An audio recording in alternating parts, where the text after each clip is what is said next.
Hi, class. This is Instructor Page. Welcome.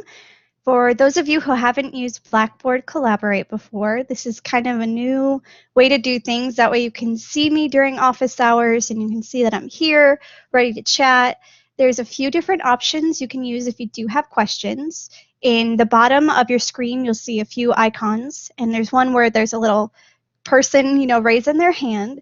And if you click on that, it'll raise your hand and you can use your audio to ask me a question, or you can go in the chat bar and you can ask it there and I'll answer it here as well. And there's a few different options. You can send a little smiley face, and it's kind of like for those who have social media, it's like the Facebook Messenger in a way, or Facebook Live. And this is just a fun way just so that you can see me and see that I'm a real person and I'm here to help you. And today there's a few in the classroom. I just want to say hi, thank you for coming. For those who aren't able to watch the whole thing, or you want to rewatch it later to see what I was saying, I will be recording this session and I'll share it in the announcements later today or tomorrow, depending how long it takes to record, because it does take a while since it's a video. And today, to help kind of get things rolling, I do have a few things that I'll present to you through like a PowerPoint. I'll be very brief. I know PowerPoint's kind of boring, but I wanted to give you some visuals because like we're learning, nonverbals and visuals really help people to understand what you're saying. And I really do want to effectively communicate to you all. So here is my PowerPoint. And you may still see me in the little side. I'm not sure if you can still see me. If you can't, that's okay. I'm still here, I promise. Just raise your hand or again, use that chat bar and I'm here to help. And this week, we're working on week 5. And before we get to that, I thought I'd share a little bit about me and who I am. I know some of you maybe read my stuff in week 1, and I just thought I'd elaborate a little bit about me, why I'm teaching this course, why I'm qualified, why I'm credible to be giving you tips and advice. Now, I've been working at Grantham for about 6 years. I can't believe that. Time goes by pretty quickly. I've been working at Grantham for 6 years teaching the communication courses. And I've been teaching this course, public speaking, through that whole span of 6 years. Now, the course has changed. I've added stuff. I changed things. And I always try to keep it lively and refresh the course. But the idea behind the course has always been the same. And I love watching student speeches. I love to give you advice. And I promise I'm not here to judge you. I know it sounds intimidating to be sending your own speeches, but I'm really here to help you and give you tips. So even if you feel like you bombed it, it's still going to be a great speech. Honestly, just give it a try, and I promise you'll do well. Because I'm sure many of you will even do better than I'm doing right here. And I'm just here to give you some advice. Now, as you can see, the picture in the middle is of like a news station. I don't know if you can see me in the picture. That's way before my time at Grantham. I was a news reporter. I was a news producer. I was a camera person. I was in the news industry quite a bit. I was pretty into it. It was fun. And I say all that because I was a news reporter. And like many of you, when you're a reporter, you look into a camera and you're recording your stand-ups to your audience, or you're recording them live. And you don't get to see your audience, everyone watching the news story. You have just a camera in front of you, which is just like when you see your webcam. And it's very intimidating because you don't know who's watching, you don't know how they're responding, yet you're trying to really engage that camera, or in our case, that audience, with the story that you're telling. And so I say all that to say, I know it's really hard. I know it's weird to present to a webcam. Just do your best and kind of pretend that you're presenting to an audience. You can have people behind your camera, so you can kind of look at them instead of the webcam if you want. I know that definitely helps, especially for week 5 for telling a story. I've had students in the past who've had their children sit around the camera, and that way they're kind of presenting the story to their kids rather than the webcam, and that makes it way more fun. I'm sorry, I also have a cold, so I know many of you have been sick, and that's why I won't grade very harshly on your vocal, because I know that weird weather stuff is going around. And lastly, the third picture there is of me and my husband and our son Carter, and that's just a reminder to show you that I'm also a mom. I understand going to school online, and if you have kids or even working, really long hours, it's a challenge. And my husband right now is getting his master's online, and it's difficult, and he's trying to cram his tests and his homework all in while our son is sleeping at night. And I try to do live sessions at night, and I understand it's difficult. And I just want you to know, if you need, more time on something, just let me know. Or if something comes up, like your kid is sick or you're sick, just shoot me an email, because I'm here to help you. I really do understand what you're going through, and I want to make this as smooth as possible. And also, knowing that my husband's going to school online, my biggest tip is to work ahead. I know your instructors say you're not supposed to do that, but to look ahead and see what's happening. For instance, for week 5, you will see that we are telling a story in the discussions. Now, this will not be due on the normal Tuesday night. Your speech, your telling story speech, is due Sunday night. That's because it's your initial discussion post. So you will submit and record your stories way before and submit it on Sunday night.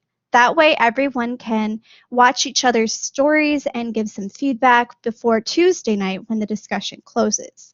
So please remember to do this ahead. I had students last term who all submitted it on Tuesday night, and I have to have pressure that I need to deduct late points for you all, because we're trying to encourage time management and help you get those skills and something to use later in your careers after college.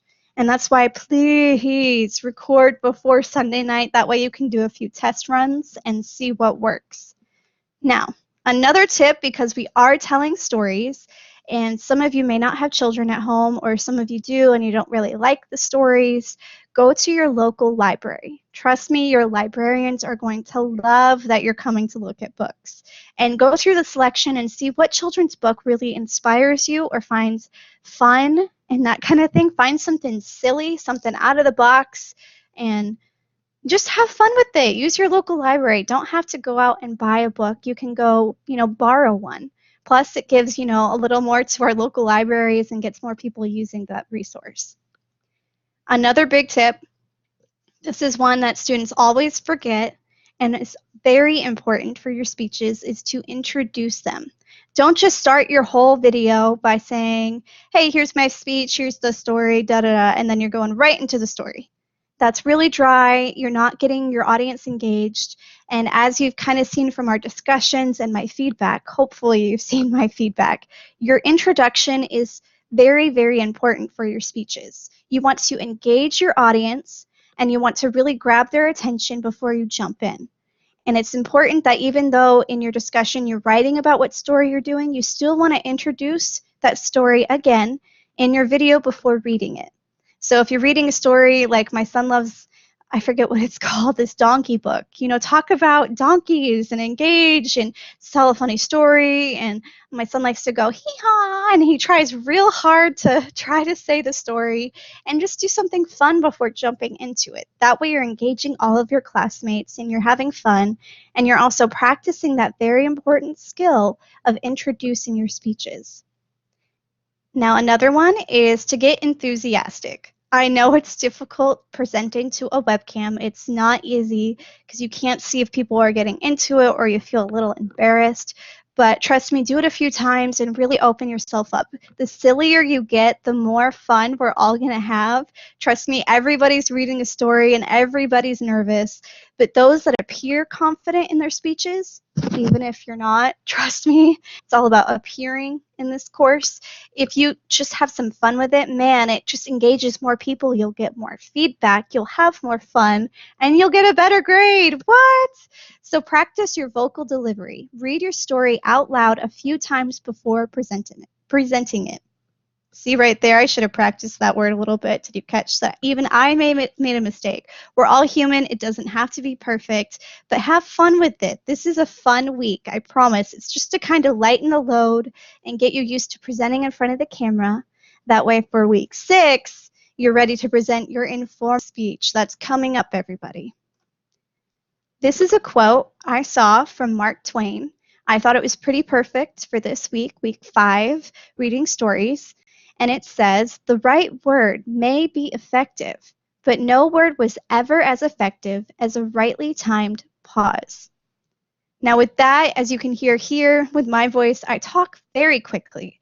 It's a really bad habit I've learned from living up north, and it drives my Midwestern husband crazy because he'll talk, a normal, slow pace, and it's great. I talk really fast, and it's something that's my biggest downfall as an instructor is I talk way too fast, and it really can makes you guys not understand what I'm saying, which is why I have things recorded so you can rewind, hear what I said again, because I'm sorry, it's something I really need to work on.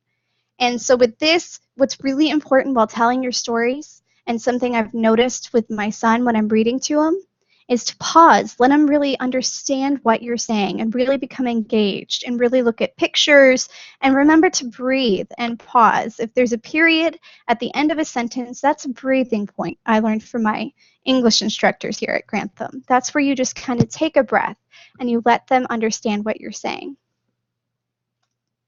This week, it is very, very important to look ahead. Kind of like what I said earlier, it's important to, work ahead. That way you're prepared. In week 6, we'll be working on your informative speech. It's very important that you're prepared for your informative speech and your persuasive speech, and to use the same topics that you picked out in week 3. Now is not the time to trade it up and change it up because it's a little late for that. You should have already picked your topics in week 3, and I've approved them. If you haven't submitted that assignment, please submit your week 3. That way I can approve of your topics. And your week 6 informative speech is worth 15% of your total grade in this course. And then your persuasive speech is another 15%. So those two speeches are worth 30% of your grade. Now, if you don't submit these speeches, that drops your letter grade 3 letter grades. And so if you don't submit them, it can really hurt your grade. So I really want you to make sure that you're prepared for these, that you've been practicing. And another reason we have your week 5 storytelling speech due on Sunday night is because that gives you plenty of time to start practicing and start preparing for your informative speech that will be due week 6. Now for this speech, I have a few bullet points just to remember. Is don't forget to include your outline. It's the same outline you've been using for your TED Talks. Please include that. That way I can see that you've prepared for your speech. So that's something to start working on this week, is to make sure you've got your outline prepared. You have your attention getter. That's something I'll be looking for very hardcore. I want to see that you're not just jumping into your speeches, but that you're practicing, engaging your audience, and thinking outside the box. Now don't start with, hi, my name is, and I'll be talking about. That's a big, big no-no. Start with a question, start with a story, start with humor, my favorite. Start with anything different. And then you can say, the topic I'll be talking about today is, and then your next thing you're going to want to include, it's always forgotten, is remember to include your sources. Yes, they could be the same that you've included in week 3. I just need to see them again because it's part of the rubric that you have those sources. That way, if the sources have changed or you've added to them or whatever, that way it's included at the bottom of your outline. And then for week 6 and week 7, these weeks are it's going to be a lot going on. Your week 6 rough draft speech. You're going to practice your speech, record it. It can be absolutely the worse the better, honestly. Include that rough draft video in your Sunday night initial discussion post. That is due Sunday night. That is because Tuesday night in week 6 is your final draft. That way I can see you've submitted your rough, you've looked at it, you've gotten feedback, even if the feedback is just from yourself, and you submitted and you worked on that speech again and submitted it Tuesday night. So hopefully that's understandable. I'll try to do another office hour to really elaborate on that topic because you're doing the same thing in week 7. So 5, 6, and 7, you have a lot going on Sunday nights and Tuesday nights. It's going to be a lot. And then the last one is just don't fail to prepare. Really start practicing that speech now. And since you have the week 5 storytelling speech, you can submit that Sunday and then look at everybody else's and really start preparing for those speeches because, again, they're worth 30% of your total grade. That is a lot. Now, We're at the end of this cute little PowerPoint slide. I thought I'd ask if anybody has any questions to let me know. And if you don't, that's okay. I'm here anytime. Trying to get back to where you can see me. And if you have any questions, just let me know. I'm here always. It's never a bother. Students like to tell me, hey, I'm really sorry I'm reaching out. It's more than okay. That's my job, is to help you through this course. I know it's intimidating. I mean, I've been doing it for 6 years, but I understand it's a lot going on. And that's why I teach this course. Is I remember as an undergrad taking my public speaking course, and I was so nervous. But the whole idea behind this course is just to do it. Just push yourself to do that speech, and you'll be surprised with how well you're going to do. Now, if you have any questions, again, you can chat me here. I'll still be here, but I'll turn off the recording and kind of hide the camera just so that it's open. Or reach out to me in email or call me, even though my phone has been kind of malfunctioning. I'm not sure what's happening there, but just email me in case I don't respond because I'm not getting voicemails. Just let me know what's happening. And I'm glad to have you all in class. You got this. I look forward to your stories. Thank you, everybody.